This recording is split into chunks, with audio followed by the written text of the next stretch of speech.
Greeting, writer strike and actor strike supporters, and welcome back to Tune Out. This is a podcast that we will do instead of stay doomed to support those on strike. With me, as always, is Laura Prince. Hi. I'm TV's Noah. I didn't bring that up. And today on Tuned Out, since we had such a good time talking about our best and worst theater experiences, we thought we would do our best and worst wrestling experiences. I know we had originally talked about doing theater experiences where we were part of the show, and we decided to pivot to wrestling because theater is drama, and we didn't want to dredge up old wounds. Yeah. Am I the drama? I'm not the drama. Am I the drama? Am I the drama? Granted, wrestling has its own bit of drama that I will be staying clear of in this podcast. If you want to hear about that drama, go back and watch the Stay Doomed episode on Chikara Action Arcade. Which I actually should really re-listen to. It's a good episode. It's just funny. It's more of a knowing what I know now, knowing what I knew then. Kind of like, it'd be interesting to see what my take was when I was not as much a part of that world. Yes. We are both very much part of that world now. And I think we should start by saying that we had a show very recently. Yeah, by the way, the more we say part of that world, the more I'm like, Disney, please don't sue us. They don't own the words. I know, but I also want to sing it real bad. They don't do that. I know. They own those.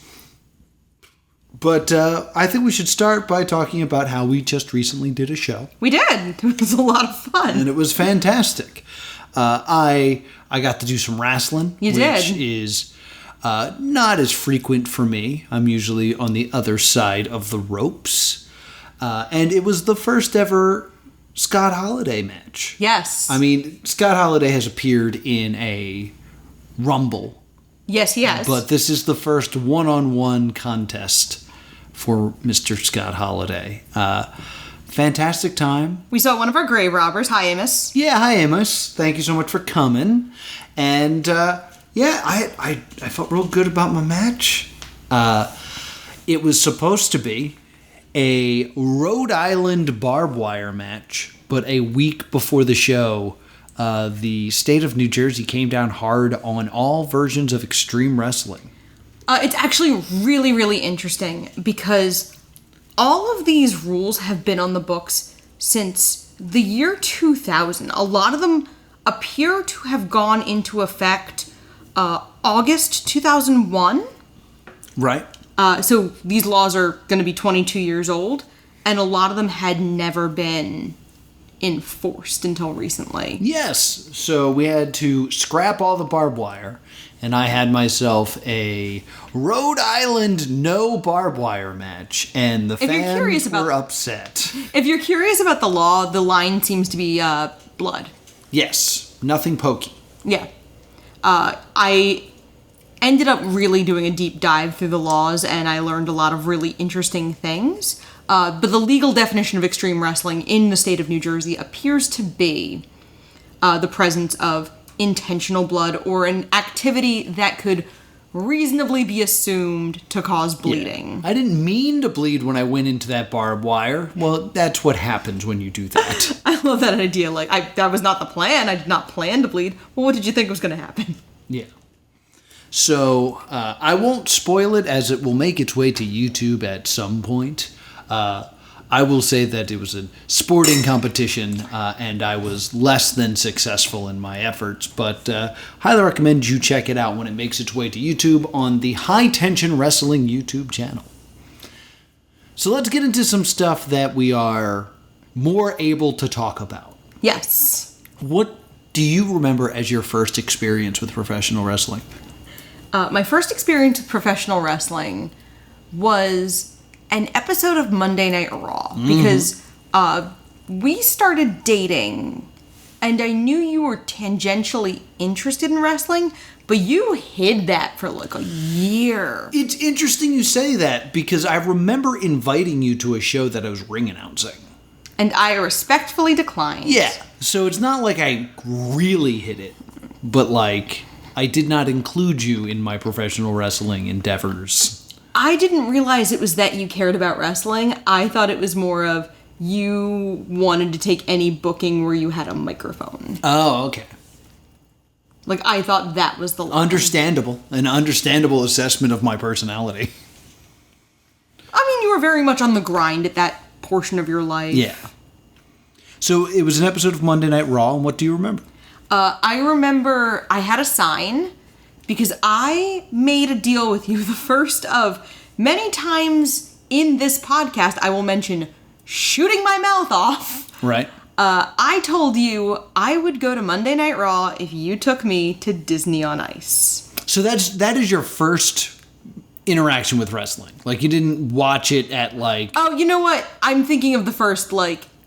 I watched it when I was, like, very small. But Yeah, like, I'm just wondering if you have, like, a first memory of, like, a cousin being like, we're watching this. Yeah, my cousins, actually. My cousins growing up, Garrett and Eric, they liked it, and I was just, like, in the room playing with my toys. Yeah, no memory of anything that happened on the screen? Nope. All right, then. Like, I really don't. Like, I remember one of them had, like, a poster with who all the people were. And I actually remember being like, what is The Undertaker? He's creepy. No, Yeah. thank you. Bye. And then just being uninterested. And then I remember I really hated a kid in middle school who used to wear Stone Cold Steve Austin shirts. Yeah. Like, that's my... But the first time I, like, went to wrestling and had a significant relationship with it was that first Monday Night Raw we went to. And we did, in fact, go to Disney on Ice. We went to Disney on Ice. Laura had a sign at Raw that said... This isn't Disney on Ice. And I wanted to bring a sign to Disney on Ice that said, this isn't Monday Night Raw, but signs were not prohibited. We're not allowed in Disney on Ice. I will say, Disney on Ice, it was the Tangled one. It was great. It was pretty good. It was pretty good. I remember CM Punk was the champion. Mm-hmm. And it was like, the pictures from this night will make the round sometimes. Because, like, the other champions were Zack Ryder, Kofi Kingston, Cody Rhodes, Beth Phoenix. Yeah, it's when all the young blood won the titles away from, like, the Cenas and the Ortons that have always been there. If I remember correctly, it is CM Punk, Daniel Bryan, Zack Ryder, Cody Rhodes, Kofi Kingston, Evan Bourne, and Beth Phoenix. Yeah. So that was wasted on me. Yeah. It was, the wrestling equivalent of Pearls Before Swine. Like, it's this, like, very famous picture that makes the rounds. They talk about that particular Monday Night Raw from time to time because it was supposed to be the beginning of a new era. And I didn't know who anybody was. I just distinctly remember we had club seats and the bathroom was just me and one other girl and we had a dance party. That is pretty awesome. So I had a good experience. It was fun. Yeah. But I didn't know it was happening. I didn't. And you would be able to lure me into specific episodes of Monday Night Raw. Yeah. The Muppets guest hosted one. Hugh Jackman guest hosted one. So you very much use those as bait. Yeah, it's like, hey, if you want to check it out, Beaker's going to be there. And you guys, by this point, know that if you say a Muppet is in something, I'll try it. My first memory of wrestling, and I'm sure I knew about wrestling before this, but it's my first memory, is being told by my parents to go into their bedroom and watch wrestling because they were doing something else. I think they were having a party. And the $1 Million Man, Ted DiBiase, was wandering backstage because he lost the first $10 he ever made. And a very famous event happens where it is the Ultimate Warrior versus Papa Shango. Mm-hmm. And Papa Shango puts a curse on the Ultimate Warrior, and he begins profusely vomiting. That's fascinating. And so, like, my first, like, real memory of professional wrestling is the Ultimate Warrior on a stretcher vomiting onto the camera. Yeah. Yay! But the moment that, like, got me hooked into professional wrestling was SummerSlam and it was the Razor Ramon Shawn Michaels ladder match rematch, because they had 2 ladder matches. The one at WrestleMania 10 that Razor wins, and then Shawn wins the rematch. And that's when I fell in love with Shawn Michaels, and that's when I fell in love with wrestling. And then it became like, Dad, we need to tape Raw every week. No. And then I had to try to figure out a way to tape Nitro and Raw, and they're on at the same time, so I had multiple VCRs going. It was crazy. And I also, like, I remember this, like, very distinct part of my life where we used to have a hot box Okay. that would get all the pay-per-views, but then we stopped having cable for a little bit, so we didn't have the pay-per-views anymore, and the TV stopped right before Nickelodeon and USA and TNT, which were all the channels I needed. Oh. So I had this deal with my best friend at the time, AJ, where he would record it for me. But that created this problem where he would record it on Monday night, and then he would watch it Tuesday, give it to me Wednesday, and then we couldn't talk about it till Thursday. So I was this huge wrestling fan, and I had to tell everyone in my class, like, no one talked to me about Raw until Thursday.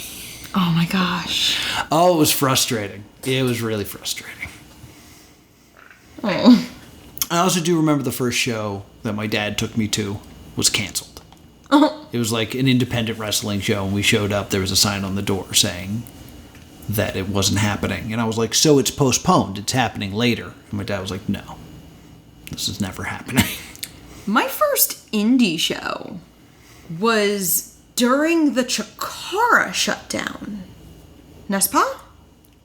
Yes, it was because we went to Wrestling is Cool, which yes. I will remember because it was not cool outside. It was so hot that day. It was horrifically hot that day.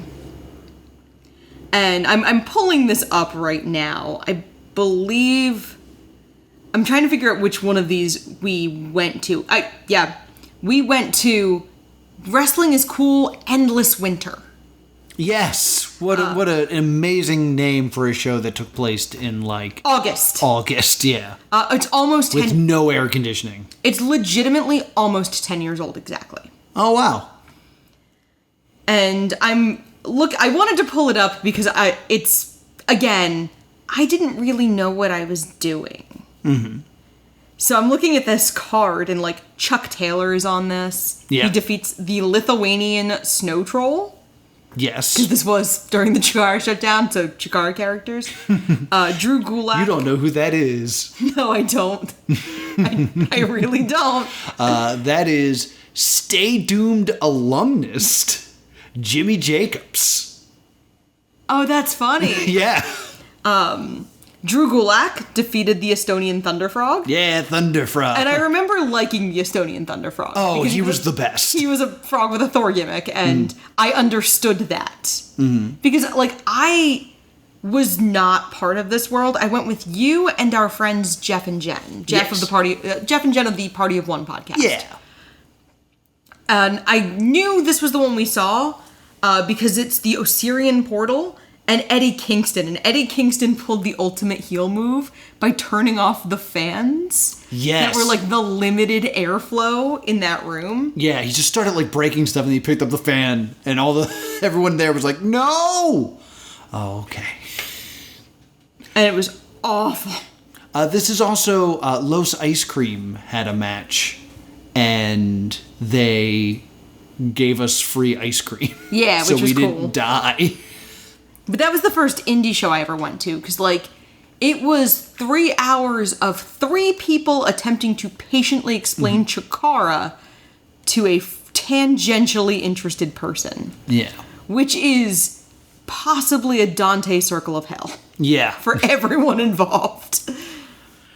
The first indie show I believe I went to, if I'm remembering this correctly, was Pro Wrestling Unplugged's Crazy Eights, which I've just did a video about on the Scott Holiday channel. Check out +2 Wrestling for my review of that. Orange Cassidy wrestles on that before he's Orange Cassidy. He's like JC Ryder, I think his name is. Stay Doomed alumnus Jack Evans is on that show. And the only thing that I'm sure you'd care about on this show is Johnny Cashmere. Oh, I know who that is. You do? You know Johnny Cashmere? No, you know what? You said Johnny anything, so I assumed it was John Morrison. No. Johnny Cashmere, formerly of the Backseat Boys, who would go on to form a team called the High Five, but they spelled it high like high up in the air, and then they used the Roman numeral. High Five V? Spell it. Wait. Oh, no. High is in hello, and then the Roman numeral. Oh. We're the High Five. The HIV? Wolf. Oh, it was great. He achieved the ultimate honor and became Batman when he was knighted as Batman by Burt Ward. I do care. And I have a picture of me and Burt Ward that I paid $5 for. Oh my god, I had a crush on Burt Ward when I was a very young child. I didn't quite grasp reruns yet. So I had a crush on Robin in the 90s when I was like 7 or 8, and he was... Burt Ward looked more like Peter Griffin at this point in his life. But he was great. He was such a cool dude. I just like that my first Raw was this like legendary Raw. My first indie show had like Eddie Kingston on it. Like, so much of my wrestling relationship is just starting 0 to 60. But there's also like one of the things we loved doing, me and my buddy Mike, is these two guys, Johnny Cashmere and Trent Acid, the Backseat Boys, would come out and get dollars from all the women in the audience. Like, they would walk out and just during their entrance, they would just like slide dollars down their pants. All right. And me and Mike would always try to give them nickels. Okay. And they would slap them out of our hands, get all pissed off. One time we gave them gum. There's a picture of me giving Trent Acid a flower. And I took my girlfriend at the time. Once. Okay. And Trent Acid danced his way out, and she didn't give him money, and she was like, And I was like, you're supposed to give him $1. So I was like, all right, Johnny Cashmere's coming out later. And I gave her $1. And I was like, give this to Johnny Cashmere when he comes up. So Johnny Cashmere dances up. She gives him $1, slaps him on the back, and then just goes, ew! Because he was covered in baby oil. Yeah, that's always that, like... Oh.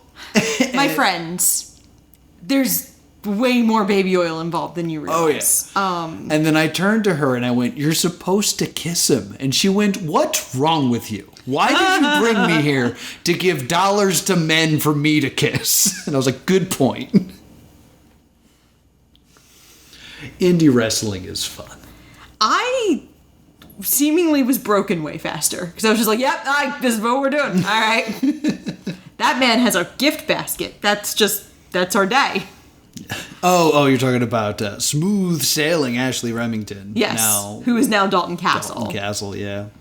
I was also at one of the most infamous indie wrestling shows to ever take place. Yes, you were. I know exactly what you're... Which is Tournament of Death. Which is in Mox's autobiography, isn't it? Yes. Because I believe I remember reading that and being like, wait a minute, this story sounds oh my god. So, Tournament of Death is a CZW yearly tradition. It's actually coming up September 23rd. Plug. I'll be doing commentary. My life is secular. In any case. I was asked not to help out at that show. Before the show, we were playing beer pong.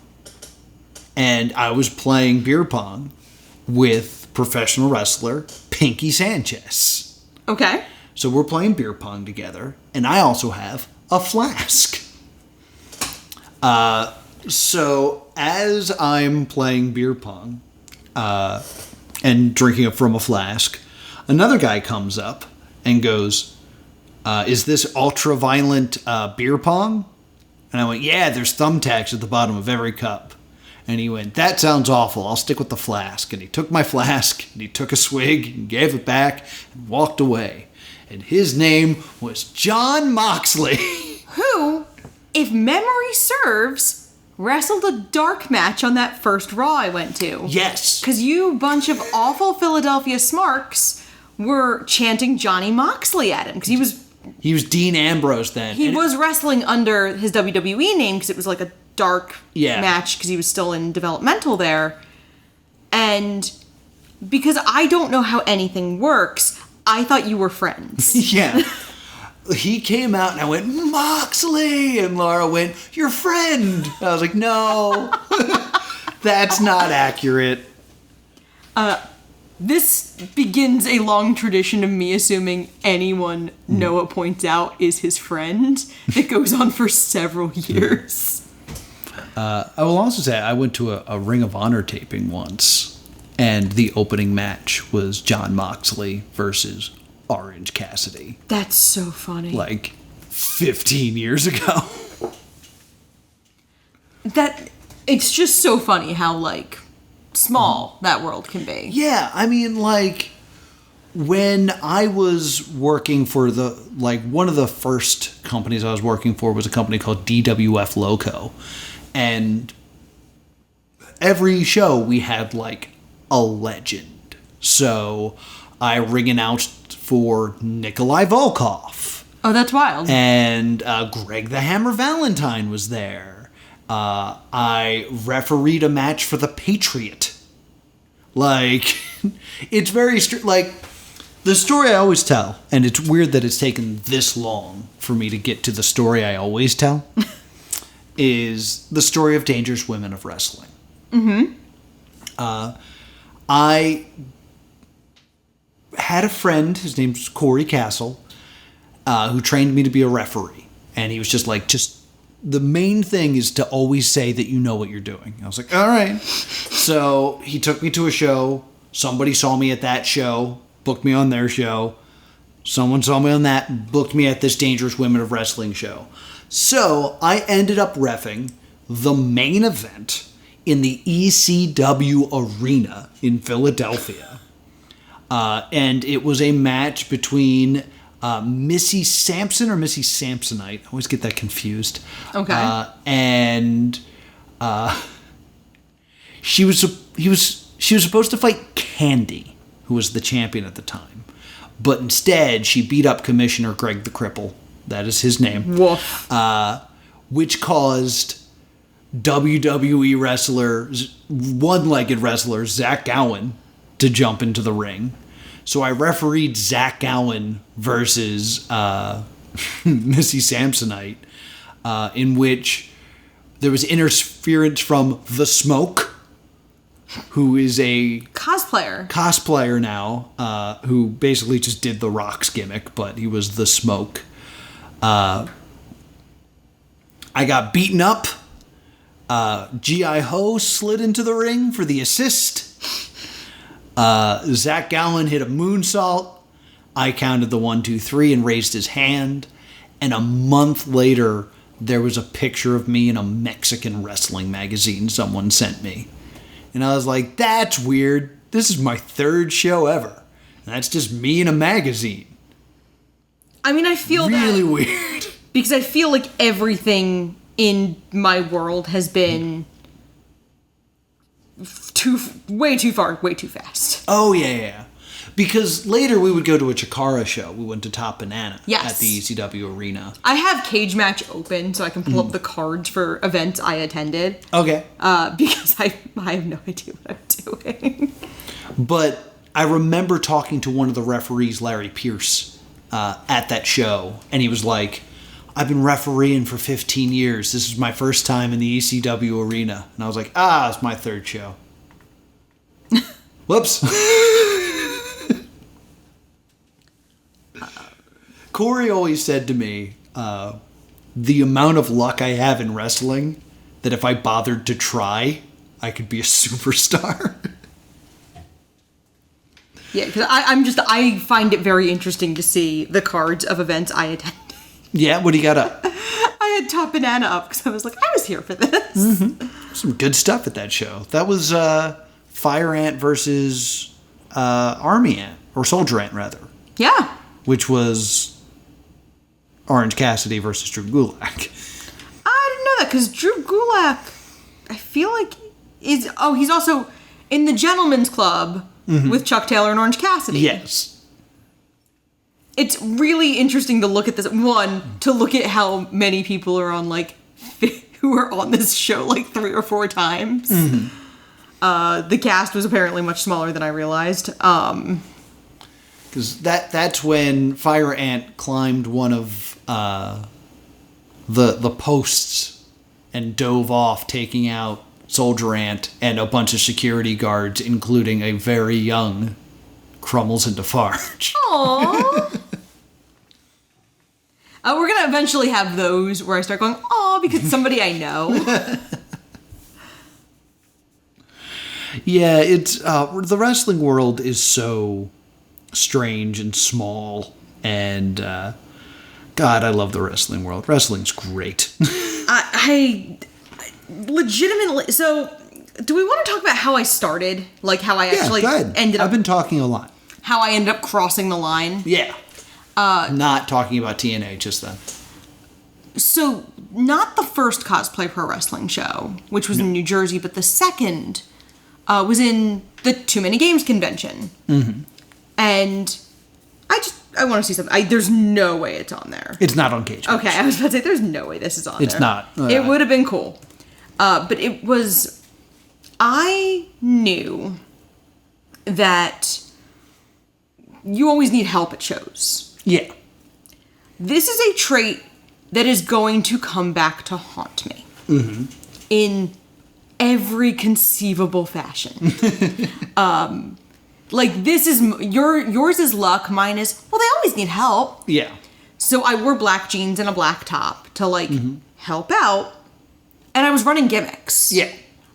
Which... What is that? Yeah, I was going to say, which is... You know how somebody will come in with, like, a jacket or a hat or whatever, and they take it off during their entrance and they don't wrestle in it? Like, the Ric Flair robe would probably be the most famous one I can think of. Somebody has to take that and run away with it and take it backstage so it doesn't get lost. Right. So I was doing that. And the ring announcer for that show, I'm not sure had ever seen a wrestling show before, much less participated in one. And he didn't know how to do it, and he struggled very badly with it. Mm-hmm. And he was yelled at by a lot of the cast and crew. Yeah. Because he was very, very new, and he became very, very discouraged. Mm-hmm.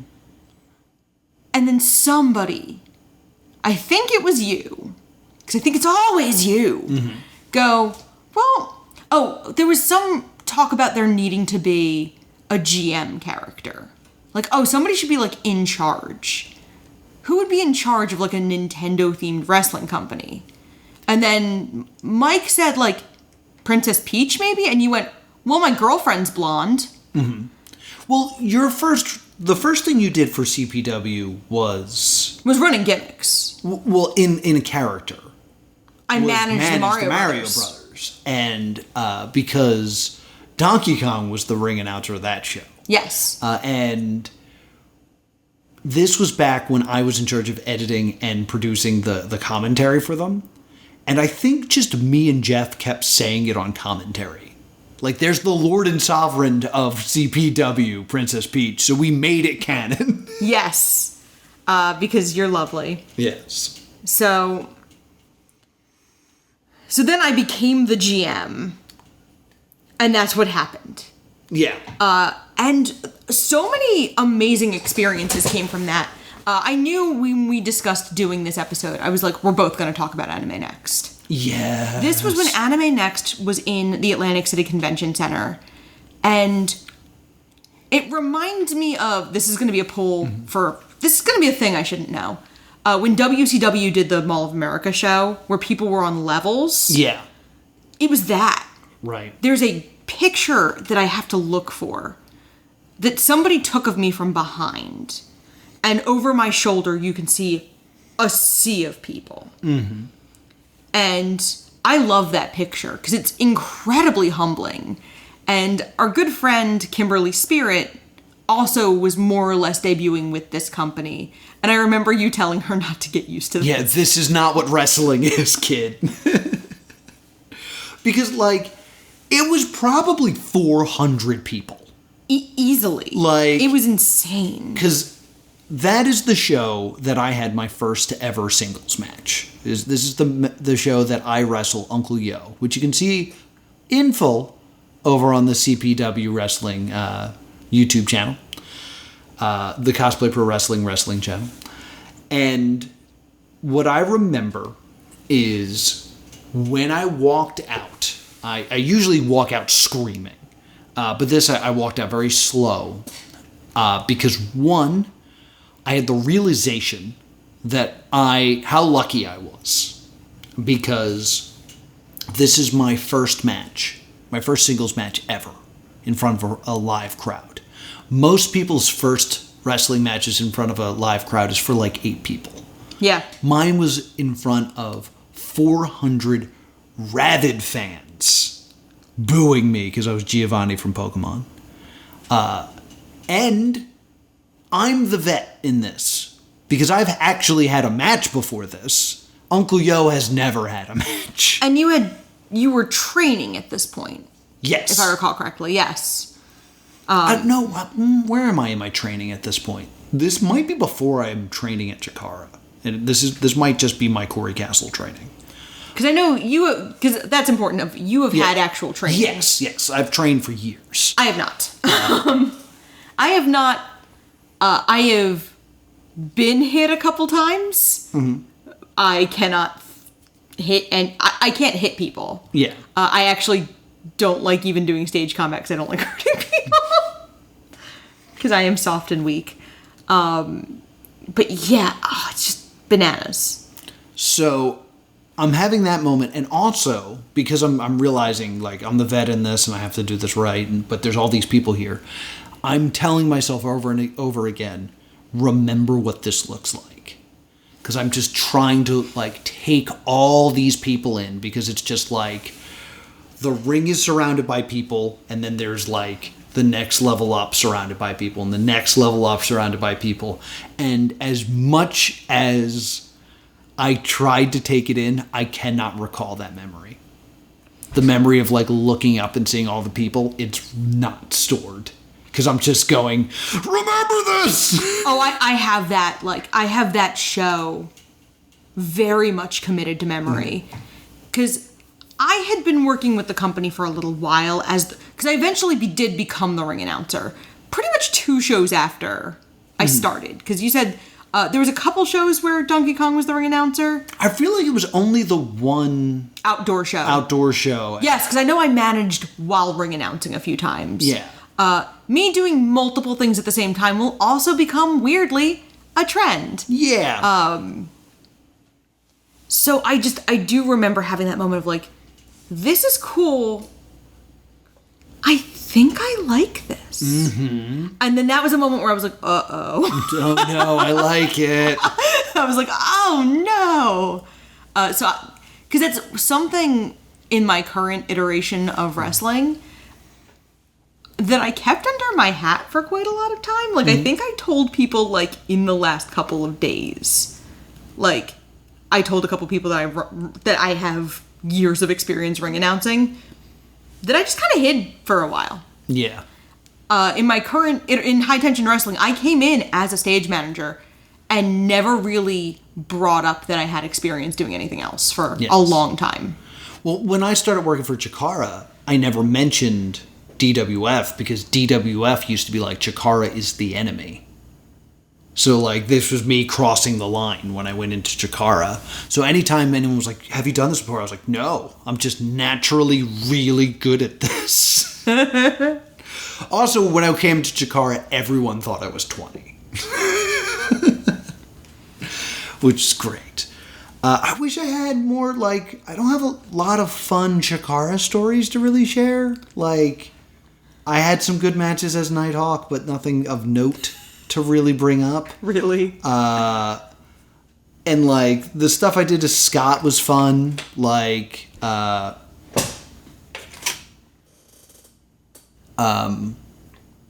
had, like, a bit of a feud with Blank. That was fun. Blank always wanted to mess with me. I loved working with Blank. Loved working with Bacabella on commentary. That was super fun. I'm trying to I almost threw Molly Holly out. I didn't tell that story. No, I don't know this story. So I was working at King of Trios, and Molly Holly was one of the, like, celebrities we brought in. I do know this story. You told me this story like 2 days ago. Yeah, I think she was tagging with, like, Solo Darling and somebody, I think. But I was just, like, setting stuff up. I was working lights that day, I think. And I saw her walk in, and I thought it was just some mom that had walked in and, like, gotten lost. So I walked up to her and went, "Can I help you?" But very much in, like, thinking she was going to be like, "Oh, I was just checking it out." And then I'd be like, "Oh, I have to go." But she was like, "Oh, I have to put my gear somewhere." And I was like, "Oh, you're Molly Holly. Hi." Whoops. So, yeah, that's... Chikara, I was, like, such a low man on the totem pole that I don't have a lot of, like, real fun, cheeky stories. But Chikara was a fun time. I went to the baseball show. Yes. One of the baseball park shows. Because I never got involved in Chikara. Mm-hmm. It was something that was such a commitment, and I was very reluctant to make that kind of commitment to something. Mm-hmm. Because there had been some discussion of, like, they always need someone to help. Yeah. And again, like, that's that haunting, like, they always can use somebody to help out. Yeah. And to me, that's a major sliding door of, like, it's not something, like, I think about much, but when the topic comes up, you kind of have that, like, where and who and what would I have been had I, like, because, like, there's no predicting where, or, like, because there never is. Yeah. There never is with how this has gone for me of, like, I don't know if I would have just, like, quit after 2 shows and been like, I like it, or if it would have been something that was incredibly important to me at that time. Mm-hmm. Just no way to tell. I did go to the baseball show and I watched Officer Magnum. Yes. That was really fun. Because they were worried Officer Magnum would run into a busy street, so somebody had to babysit Officer Magnum. Yeah. So I made myself useful in the only way I know how. Pet dog. Yay, pet dog. Yeah, and now that I'm working for CZW, I don't have a lot of, like, really fun stories there yet. Like, nothing super wild. I mean, one of my, like, feathers in my cap that I really enjoy is that I've called the 3 biggest tournaments in the tri-state area. I've called a King of Trios, a Tournament of Death, and a Best of the Best. And I'm pretty sure I'm the only human being who can say that. Which is nifty. That's so funny. Yeah. I got the hat trick. That's just... Yeah, I can't imagine there's anyone else who has been on... Has there ever been anyone else who has been on a Tournament of Death and a King of Trios in any capacity? Nick Gage. As soon as I said it. Nick Gage, and I believe there are others. None come rushing to mind. Maybe a few people under a mask in one company that I won't unmask here.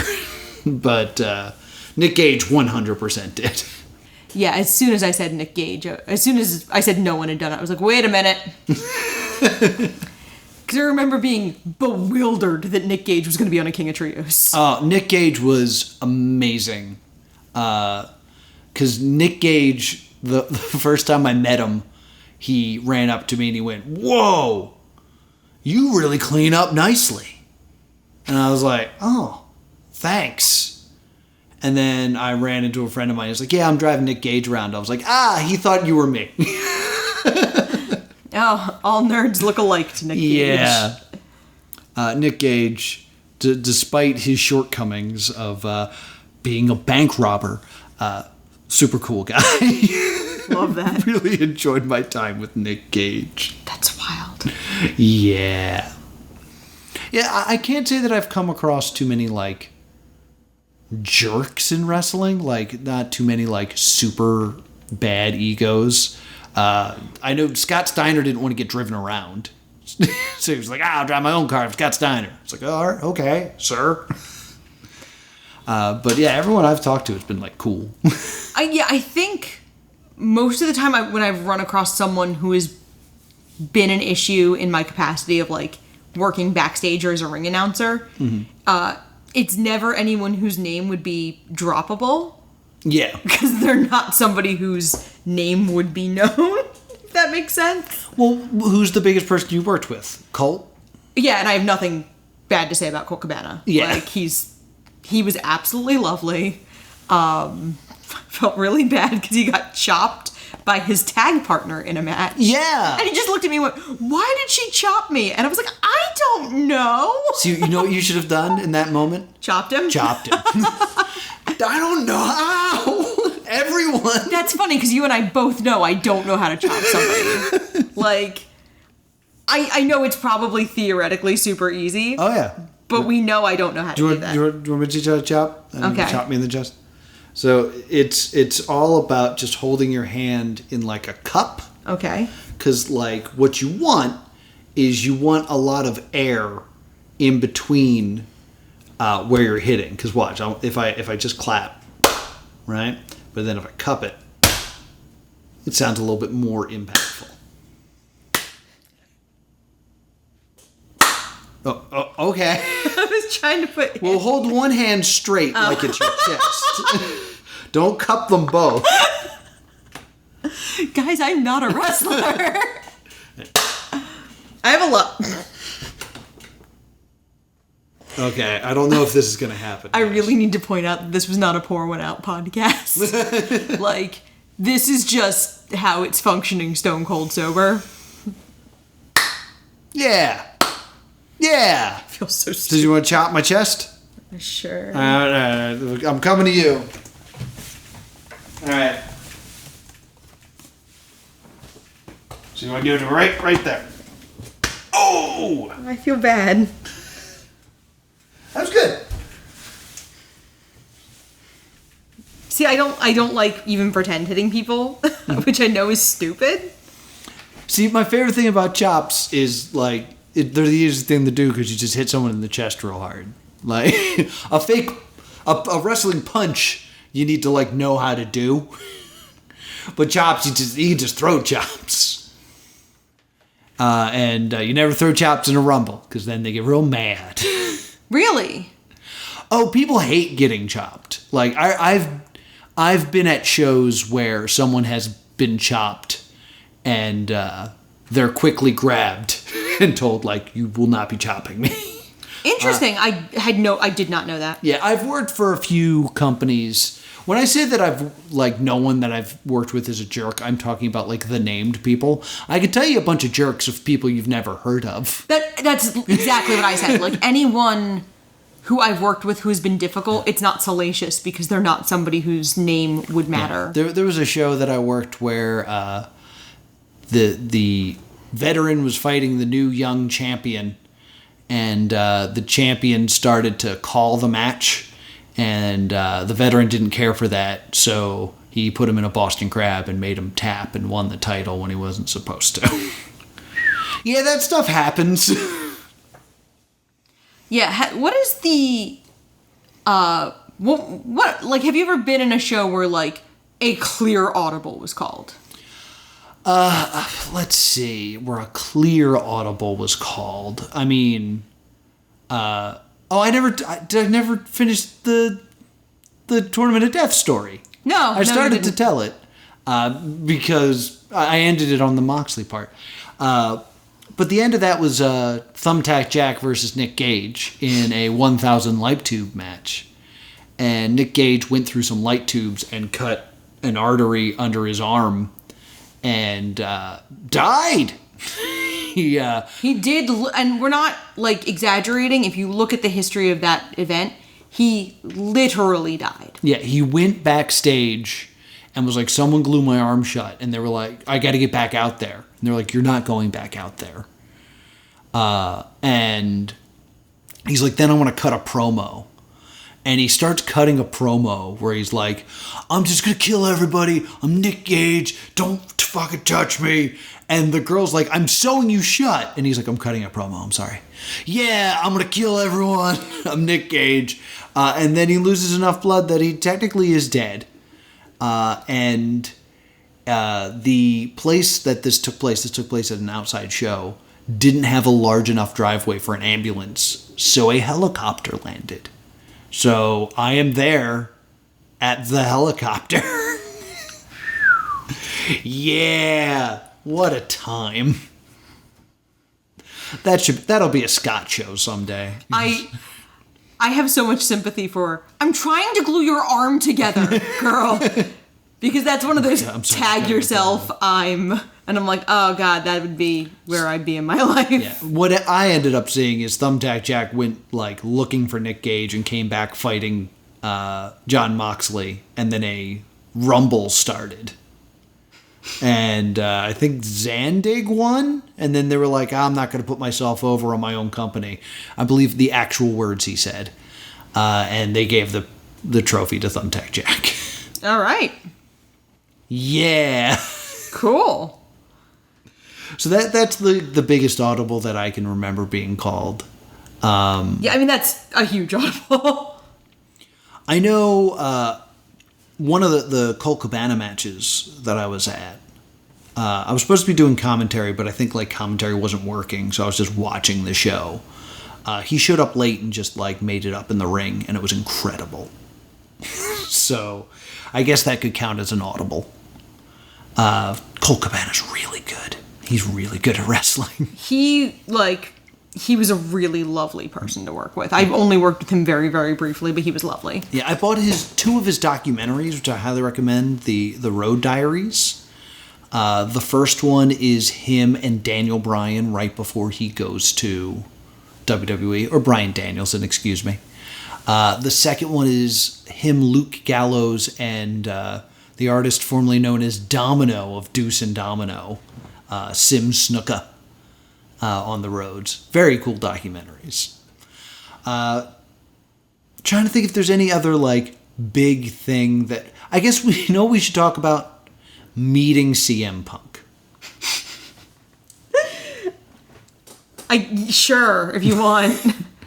Laura, this was like for my birthday, got me a meeting with a picture with CM Punk at a convention. Yeah. And we cosplayed. Yes, I cosplayed as... This is going to be shocking, guys. I cosplayed as R2-D2. Yes. I know. So out of character for me.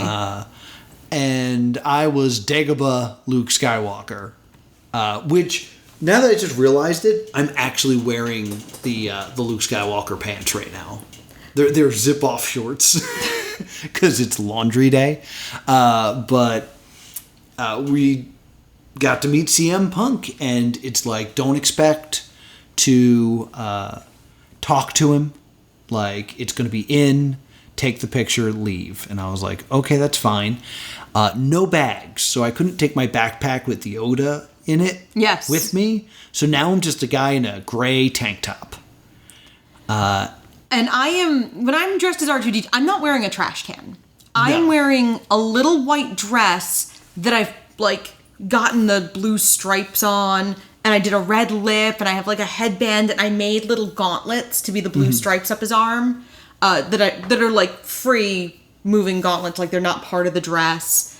So I'm still clearly cosplaying at this point. Yeah.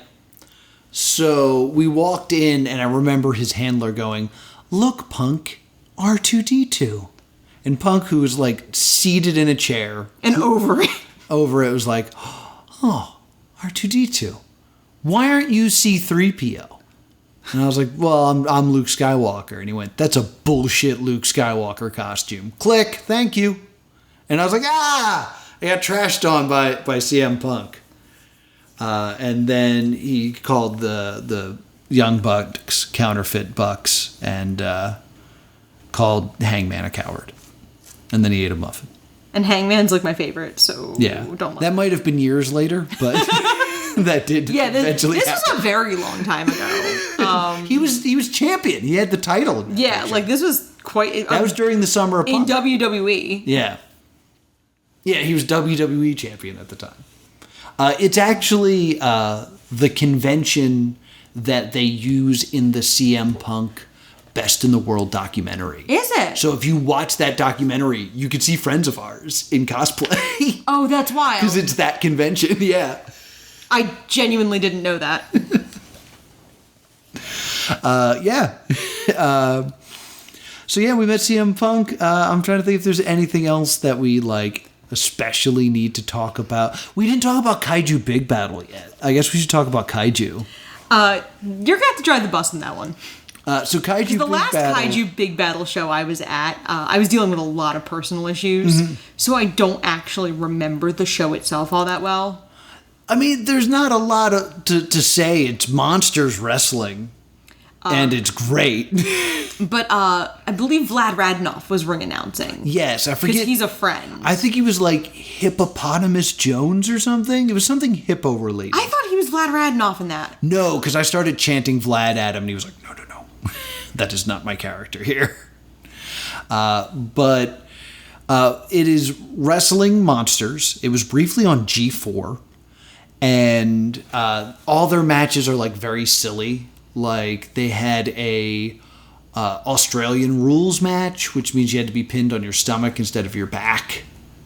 I know there was something about the Sean Waltman Whitman bridge or something.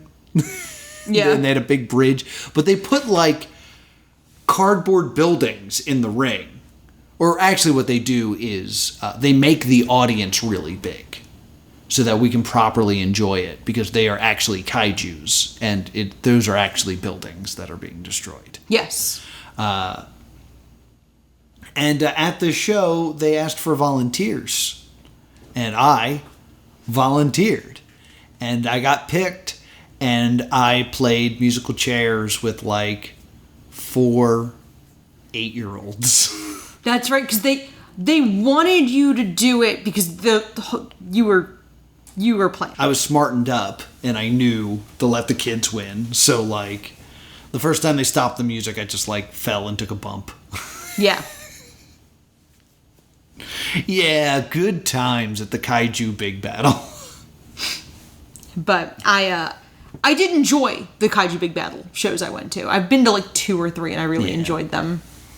Yeah, French Toast and Dusto Bono and American Beetle, I think his name is. He speaks Spanish, which is fun. And Unicorn Party. Oh yes, I was obsessed with Unicorn Party. Unicorn Party. Live commentary over the whole thing. It's great. It is a great, great time. I often wear my Dr. Cube hat because I'm down with the evil. Which I have a strong memory of buying that and hiding it on my person. Yeah. Because we went right before Christmas, so I put it in your stocking. And I remember just like hiding it. Mm-hmm. And I am terrible. I'm very good at buying gifts, but I'm very, very terrible at keeping them a secret until Christmas. Yeah. Well, When's the last time you didn't know what you were getting for Christmas, like a month out? Oh. Yeah. there was also, I used that hat because there was a Chikara show. Here's a fun Chikara story where we had more commentators than we needed, but we didn't have enough cameramen. So I put my contacts in and wore that hat to cover my hair so I didn't look like Scott Holiday, so I could be a cameraman. Yeah, plugging holes. That was my job in Chikara, was plugging holes.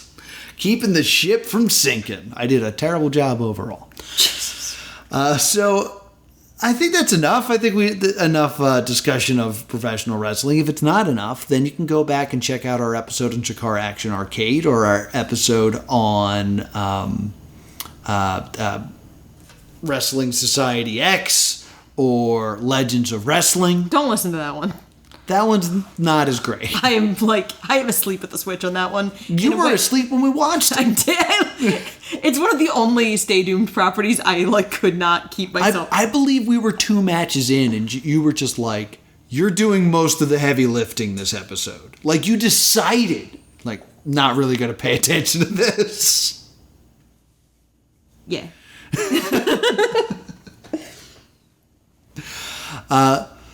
So where can people find us? You can email us at thestaydoomedshow@gmail.com or on Facebook and whatever we're calling it today. Stay Doomed. And also you can become a patron by going to patreon.com/plus2comedy, get into our super cool Discord, and make suggestions on what you think the next episode of Tune Out should be. And if you want to talk to me about professional wrestling, I'm @_Scott Holiday on Twitter. And if you want to hang a lampshade on the fact that I'm Laura Prince here, but I use a different name on X, and you know why, I am @Priorities. Until next time, tune out.